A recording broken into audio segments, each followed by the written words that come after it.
ẹ lẹ́ẹ̀kú kalẹ̀ gbogbo ọmọ Yorùbá ọmọ kóòtù òjíire nílòkó káàkiri gbogbo àgbáláyé o. àní ti lérù kúrò de àṣìní tòde rùkúre lé o. àárẹ̀ kéré ó tóbi ọba òkè òní dẹ́ sí wa o.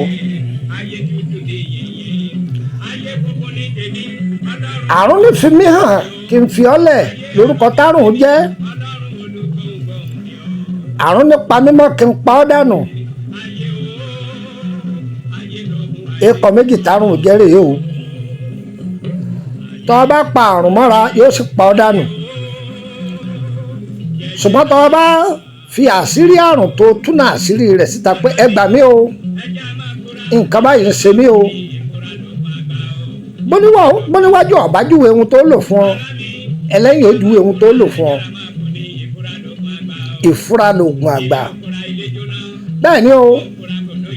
wọ́n ní pánsá òfura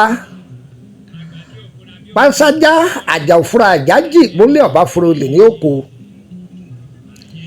ewé yìí là ń pè ní ewé kẹlẹ́rùgbẹ́rù. ewé kẹlẹ́rùgbẹ́rù bó làwọn àgbàlagbà alẹ̀ Yorùbá ti lò ó. orúkọ rẹ̀ tó gbajúmọ̀ ní ewé rere akọlẹ̀ yìí tẹ̀ ń wò yìí. ewé rere ìwúlò rẹ̀ má pọ̀. Elédùà ọ̀pá nǹkan mọ́ sára àwọn ewéko. Elédùà ó fi agbára kọ̀ọ̀kan tí ọ̀pápọ̀ sára wọn.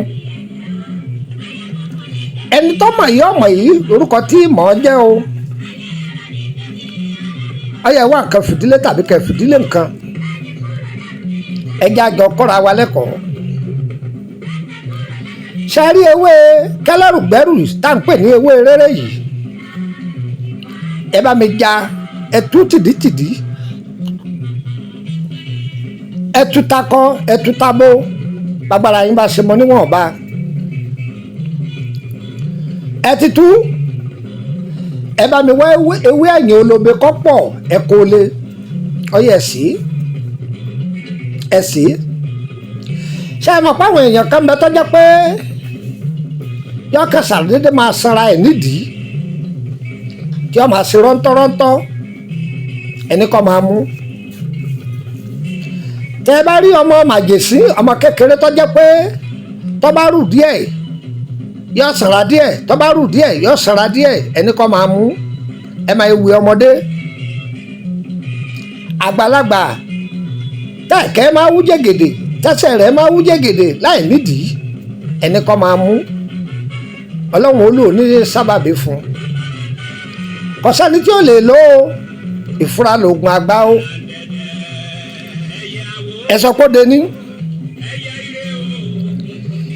ìtànà ewé kẹlẹ́rùgbẹ́rù tá à ń pè ní ìtànà ewé rere ẹ lọ wá ìtànà rere kọ́pọ̀ rẹpẹtẹ rere akọ rere abo kábíyèsí ọlọ́run ọba tó ní gbogbo ọmọ lọ́dọ̀. kẹwàá lọ wá ìtànà akọ ìbẹ́pẹ sí pẹ̀lú egbò túdè ọ̀rẹ́ mi máa fi wẹ omi gbígbóná àtúndè yáwúyáwú ni yáwúyáwú.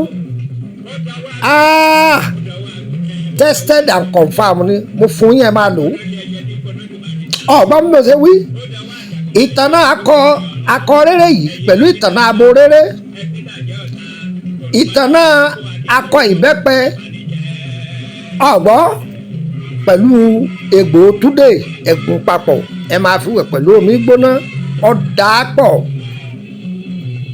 lílo rẹ̀ pọ̀ o.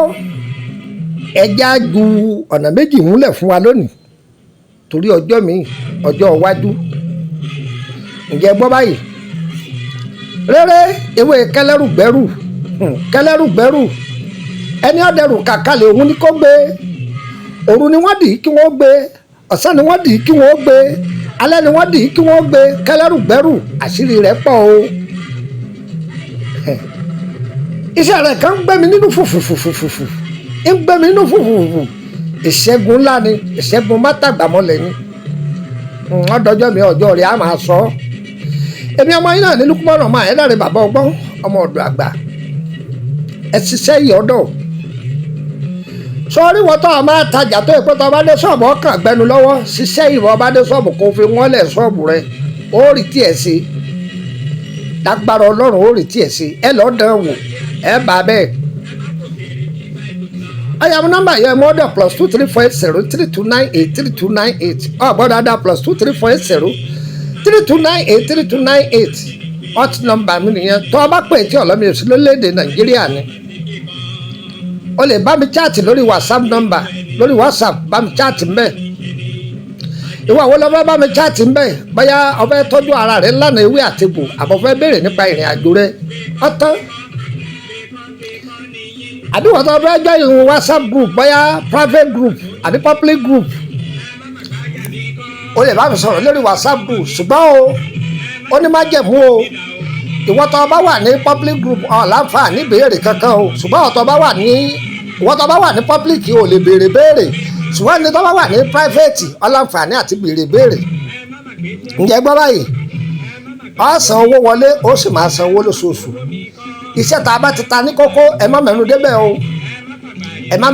o ṣùgbọ́n èyí tí ò yọ lára àwọn ṣẹ́ta ti filẹ̀ látọjọ́ títí pẹ́ láti bí ọdún 4-5 sẹ́yìn àádọ́ lóhùn lórí ẹ̀ àbọ̀ bá béèrè iṣẹ́ mi àádọ́ lóhùn má béèrè ogun bọ́ má béèrè ogun àdá má béèrè àbọ̀ṣẹ́ má béèrè ogun gbẹ́kúdé o má béèrè òkà lọ́wọ́ mi o táyé fi nírọ̀rùn má béèrè ogun owó o àdàrà fún gbogbo wa o tíṣàrẹ̀ ọmọ ẹni lọ síwájú kásílùkùmọ̀nà ọmọ ayédáre bàbá ọgbọ́n ọmọ ọ̀dọ̀ àgbà yóò yẹ gbogbo wa kò ní yẹ ẹ lẹ́ o níta abẹ́lẹ́ lọ́wọ́ ṣe kò ní sí tọ́ta wa òjò kírọ̀ kọ́ tàṣe rẹ̀ olóore ẹnìkọ̀ọ̀kan wo ní tàṣe wa o wọ́n ní ìgbín kì í rìn kọ́ pàdé aláàánú ọ̀tá wa ò ní pàdé aláàánú àrìnàkọ́rẹ́ òní títí wa gbogbo bí a bá dojú kọ a máa bá àánú pàdé ńbẹ̀ ni ọ̀yá jẹ̀mfọ̀n nọ́mbà orílẹ̀-èdè bẹ̀ ní ọmọ ọ̀dọ̀ +229-015465198 +229-015465198 ọlọ́run tiwa ni ó ṣe má ṣe tọ̀tá wa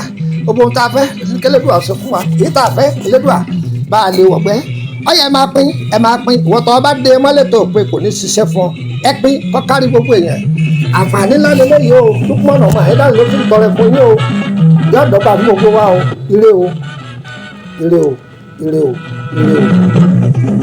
ẹ̀ràn dẹ̀dẹ̀ ẹ̀yàwó.